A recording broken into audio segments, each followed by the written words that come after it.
Welcome to Oath&Ink Academy. If you have been hearing the term Remote Online Notarization or RON and wondering what it actually means, how it works, and whether it's something you should be offering in your notary business, you are in exactly the right place. Here's what to know going in. It is one of the fastest growing segments of the notary industry. It allows you to notarize documents for signers anywhere in the country without ever being in the same room as them. And for a notary who wants to build a nationwide client base without leaving home, that changes everything. This presentation covers everything: what remote online notarization is, how it works legally, the technology involved, the step-by-step process, and how to get started. Let's get into it. Let's break this down from the ground up. Remote online notarization is not just a notary jumping on FaceTime with a client. It is a legally governed process that operates within a framework of state law, technology compliance, and identity verification requirements. Here's what separates it from a regular in-person notarization. Three things have to happen simultaneously: real-time audio-visual communication through a state-approved platform, identity verification that goes beyond showing an ID to the camera, and the use of electronic signatures with a digital notary seal that creates a tamper-evident record. What does this actually mean for a new notary? It means remote online notarization is not just a convenience feature. It is a complete legally recognized alternative to in-person notarization, with its own set of rules, technology requirements, and compliance obligations. When done correctly, a remote online notarization session is just as legally valid as sitting across a table from the signer. Now let's look at how RON compares to what you already know. There are actually three types of electronic era notarization, and they are not the same thing. Traditional in-person notarization, you and the signer, same room, physical stamp, wet ink signature. That is what most notaries do. IPEN, which stands for In-Person Electronic Notarization, is a hybrid. You and the signer are still in the same room, but documents are signed electronically and the notary uses an electronic seal. This is often used in real estate signings with title companies that have moved away from paper. RON is the fully remote version. No one is in the same room. Identity verification goes deeper, using knowledge-based authentication and credential analysis. The geographic reach is fundamentally different. With RON, you can notarize documents for signers in other states, as long as your state has authorized RON, and the signer is in a state that accepts RON notarizations. This is where many beginners make mistakes, assuming that because they have a RON-enabled platform, they can notarize for anyone anywhere without checking state law. That is not how it works, and we will get into that on the next slide. Here's where it can get confusing: the legal landscape of RON. Because RON is governed state by state, there is no single federal law that covers every situation. Let's break this down into the three things you must verify before every RON session. First, does your state authorize RON? Without a statute in your state, you simply cannot perform RON. Second, you perform the notarization under your state's laws, not the signer's, even if your signer is in Florida. If you are a Tennessee notary performing a RON, Tennessee law governs how you do it. Third, the state where the document is being used must accept RON notarizations. This matters most for real estate documents, court filings, and estate planning documents. Most states accept RON from other states, but this is not universal. One thing many beginners overlook is that my platform is approved and I am legally authorized to perform this RON session are two different things. Always verify both before you begin. Now let's look at what your RON platform actually needs to do, because not all platforms are created equal, and choosing the wrong one creates compliance problems. Here's what to know. A compliant RON platform is not just a video conferencing tool with a document upload feature. It is a purpose-built legal technology system with very specific capabilities that are required by law. The 6 requirements on this slide are the baseline. State authorization is first. Your platform must be on your state's approved list. Approved platforms must meet the requirements set by the Secretary of State. Knowledge-based authentication is second. KBA is the quiz that your signer takes before the session begins. It asks questions only the real person should be able to answer, drawn from their financial and public records history. Credential analysis is the third requirement. The platform analyzes the signer's ID document for fraud indicators. This goes beyond what the human eye can detect. Real-time audiovisual is fourth. Recording is fifth. Every run session must be recorded, and compliant electronic signatures and seals are sixth. Some well-known run platforms include Notarized, now known as Proof, Run.com, Havazo, DocVerify, and SureDocs. Research which platforms are approved in your state before purchasing a subscription. This slide gets to the heart of what makes RON different from every other form of notarization, and it's what gives RON its legal credibility. Here's what to know. In traditional notarization, identity verification means the notary looks at an ID. That's it. In RON, identity verification is a two-step, technology-powered process. Let's break this down. Knowledge-based authentication is a quiz that the signer takes on their own before the video session ever starts. The platform pulls questions from the signer's financial history. Things like which of these was your previous address, or which lender holds a loan in your name. The signer has a time limit for each question. This is where many beginners make mistakes. They think they have to help the signer pass KBA. You cannot. The platform administers it independently. If the signer fails KBA twice, the session is over. You cannot bypass this. Credential analysis is a second layer. The signer holds their government-issued ID to the camera, and the platform's AI analyzes it for authenticity. It looks at things the naked eye cannot see. Your role is to review the analysis result on your platform dashboard. If both steps pass, you are clear to proceed. If either fails, you stop. No exceptions, no workarounds. This dual verification is exactly what courts and lenders trust about RON. Now let's look at what a RON session actually looks like from start to finish. This is the complete 10-step workflow. Steps 1 and 2 happen before the session starts. You upload the document and invite the signer. Steps 3 and 4 are the signer's responsibility before the video call begins. KBA and credential analysis. This is important because many first-time signers don't know what to expect. When you schedule a RON session, give the signer a clear briefing. Before our video call starts, the platform will ask you a series of identity verification questions and ask you to photograph your ID. This is a required security step. Step 5 is where the live session begins. Once both identity steps clear, the video connects.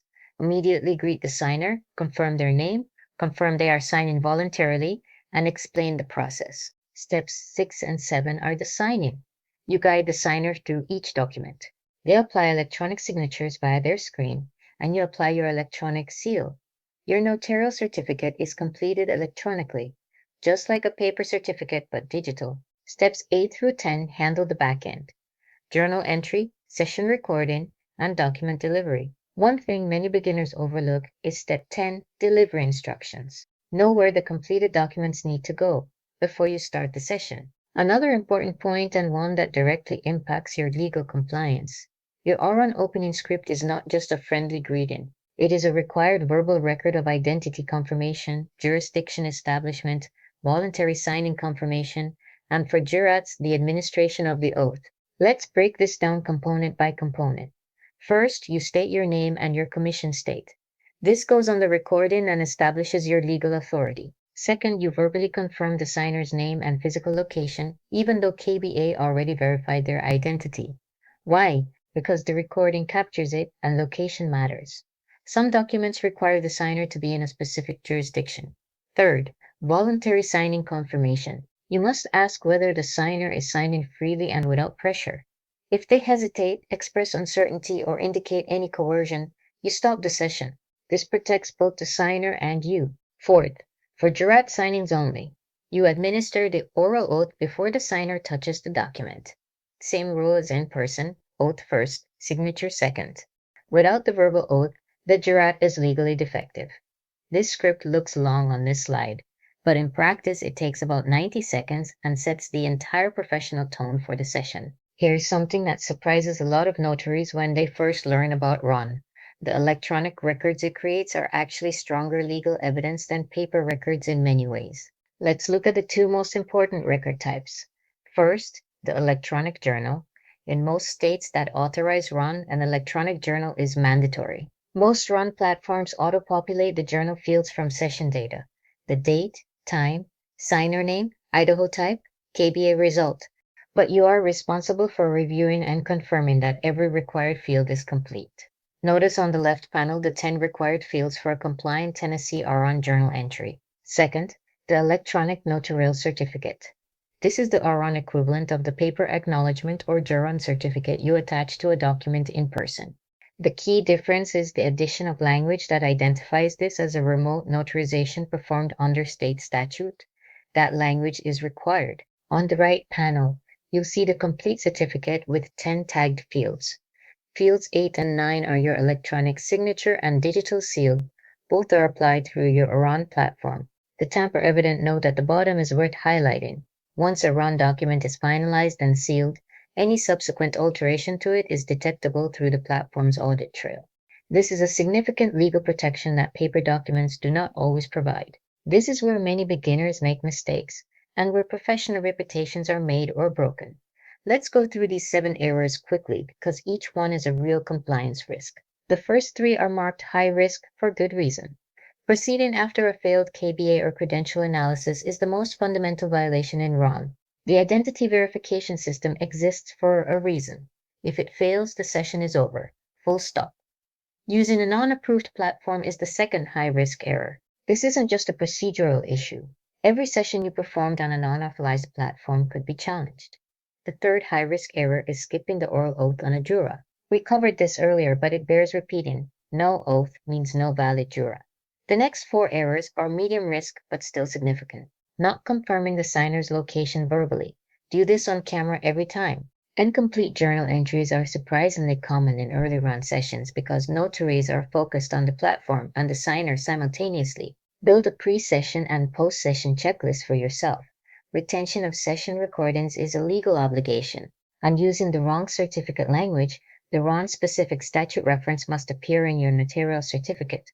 A standard in-person certificate template is not compliant for RON.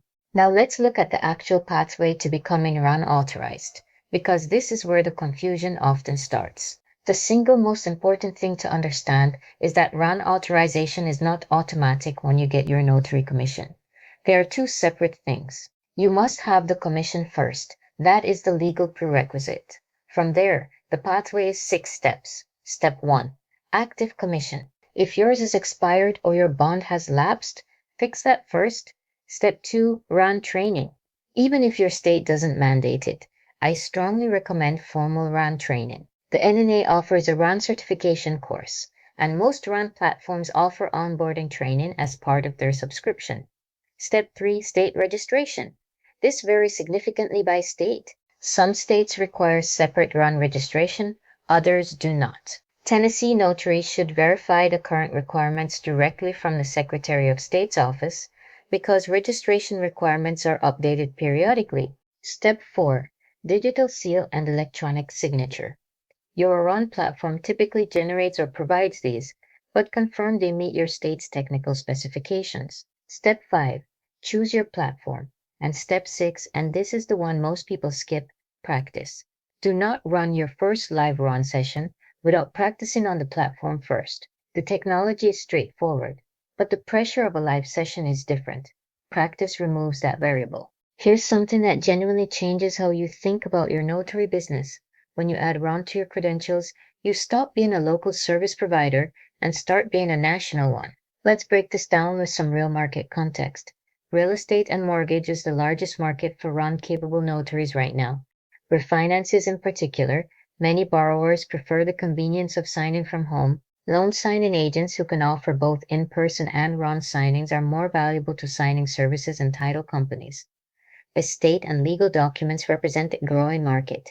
Attorneys increasingly use RON for clients who are elderly, disabled, hospitalized, or simply geographically distant from their attorney's office. The expat market is one that many notaries never think about, and it is genuinely underserved. U.S. citizens living in other countries regularly need documents notarized for U.S. purposes, real estate, financial accounts, legal proceedings. With remote online notarization, you can serve them. Corporate and business documents, healthcare authorizations, and sign-in service work round out the opportunity. How does this apply in real situations? A Tennessee notary with remote online notarization authorization can serve a borrower in Colorado, a U.S. citizen in France, and a corporate client in New York, all from a home office.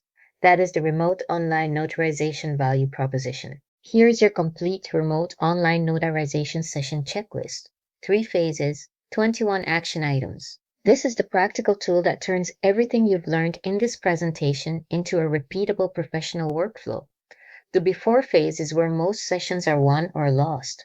Uploading and tagging the document correctly, briefing the signer on what to expect, and confirming your technology is working. These are the preparation steps that prevent the most common problems. During the session, your first priority is always identity verification. Confirm KBA passed. Confirm credential analysis passed. Then your opening script, the voluntary signing confirmation, the oath for jurats, and guiding the signer through signing. After the session is where new remote online notarization notaries often rush. Journal completion, recording confirmation, document delivery, these are the compliance steps that close the loop professionally. What could happen if these post-session steps are skipped? Incomplete records, non-compliant journals, undelivered documents. All of these create professional and legal problems. The pro tip at the bottom of this slide is the same advice I give for loan signings. For your first 10 run sessions, print this checklist and check off each item physically. The goal is to internalize the standard, not to always need the list. And that is a wrap on the complete remote online notarization guide from Oath&Ink Academy. You came in wondering how remote online notarization works. You are leaving with the full picture. Let me give you the 3 things to take action on right now. 1. Verify your state's current remote online notarization authorization and registration requirements. Law evolves, so go directly to your Secretary of State's website and confirm the current process. 2. Research and select an approved remote online platform. There are several excellent options and most offer a trial period. Start exploring before you commit. 3. Before your first live remote online session, run through the platform's demo environment at least twice. Know where every button is, how to apply your seal, how to complete the journal entry. The technology is the easy part once you know the workflow. The knowledge you have now, the legal framework, the identity verification process, the step-by-step session structure, the scripts, that is what makes you a competent, confident remote online notary, not just a notary with a platform subscription. If this video helped you, like it, subscribe to Oath&Ink Academy, and share it with a fellow notary who is curious about RON. I will see you in the next video.